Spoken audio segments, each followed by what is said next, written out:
Pacific Power's president came to the Rogue Valley to address frustrated residents about power outages.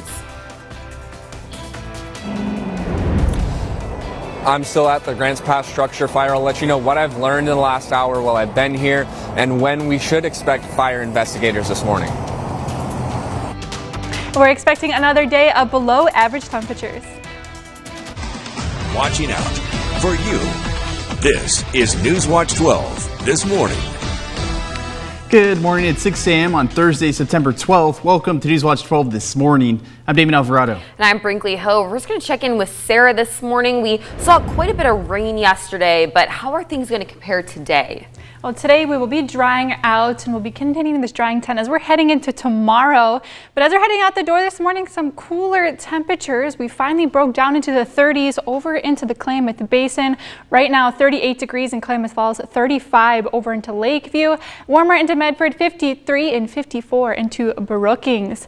Now, for the rest of today, as you're heading out the door in the Rogue Valley, we can expect temperatures to increase rather nicely. We'll be making it up into the mid 70s today in the Rogue Valley. But this morning we can expect to possibly see a stray shower pop up, and this will be into about northern Jackson and Josephine counties and along the Cascades in those higher elevations.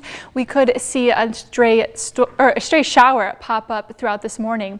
Now the rest of the region today, again, we're still seeing temperatures cooler than normal. They'll be about 10 degrees below average. The coast actually slightly warmer than average, but we'll see decreasing clouds throughout the day, changing into mostly sunny by the time we head into the evening hours.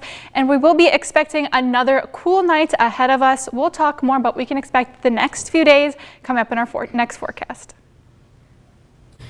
In our top story this morning, a structure fire in Grants Pass caused some road closures earlier this morning. The fire started just after midnight. LMS Motorsports was the building that was on fire this morning.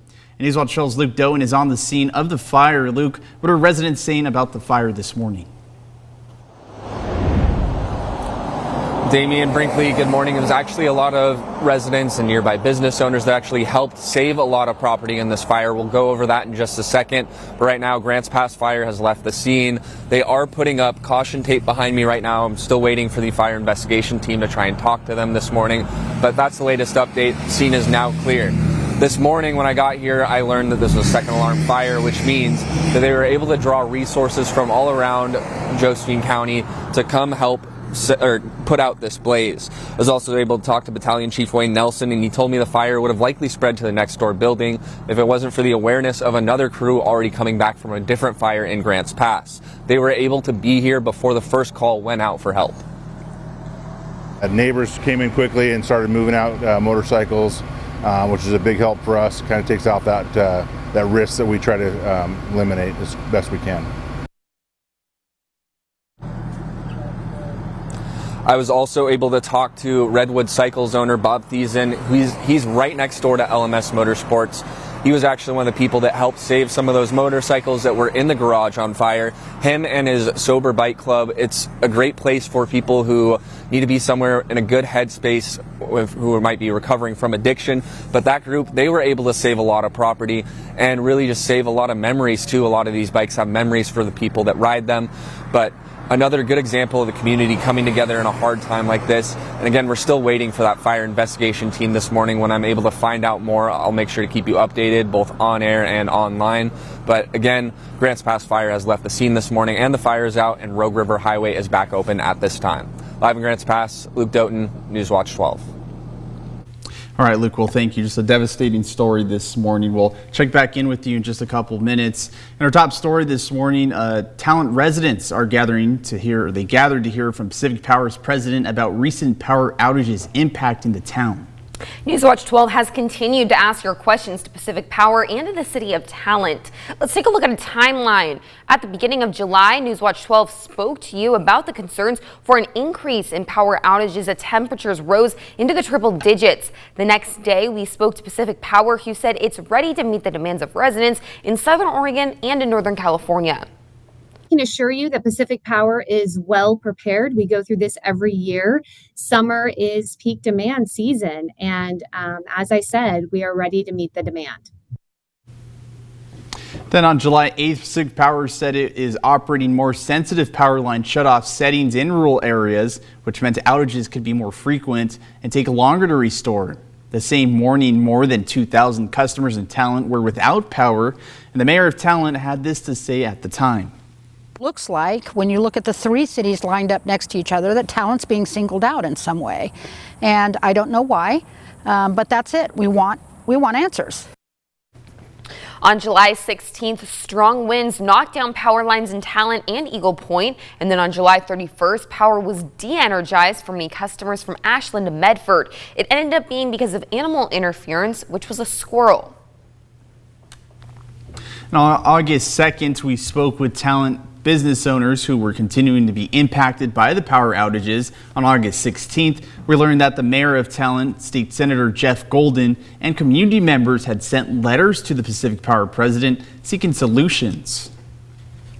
On August 26th, NewsWatch 12 learned that Pacific Power sent a note to residents saying that Talent had experienced more than 40 outages since the start of this year. The next day, Talent residents came together in front of the library to express their frustrations with Pacific Power.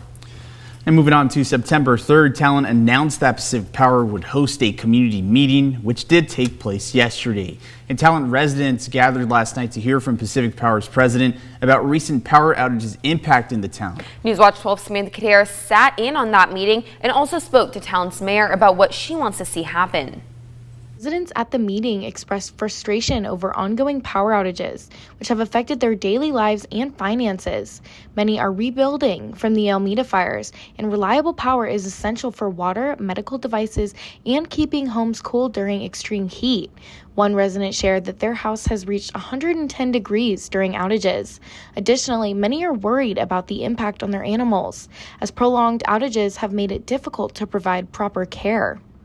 Our power bill this summer is exponentially higher than any other summer. And a big reason for that is these constant power outages. Another major concern is the planned 11% increase in bills. Customers feel that increase is unfair, given the number of outages, over 40 in the recent months, and believe that they should be receiving compensation rather than paying more. I don't understand why that 11% is even needed or in the conversation in the first place.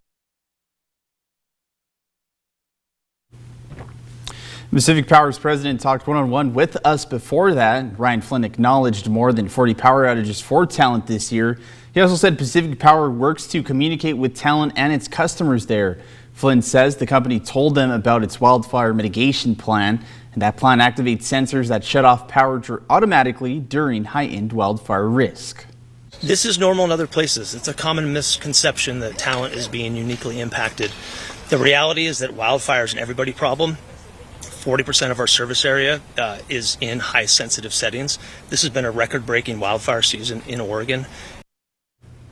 Flynn says sensors in Talent are set the same as Pacific Power's overall system, not affected by the city's 2020 Alameda fire experience. He said that outside of fire season, the sensors could function to keep power on when birds or squirrels come in contact with power lines that otherwise could cause power outages. And we've had a lot of calls about changes to our programming, so here's a look at our new programming lineup that will fully start on Monday.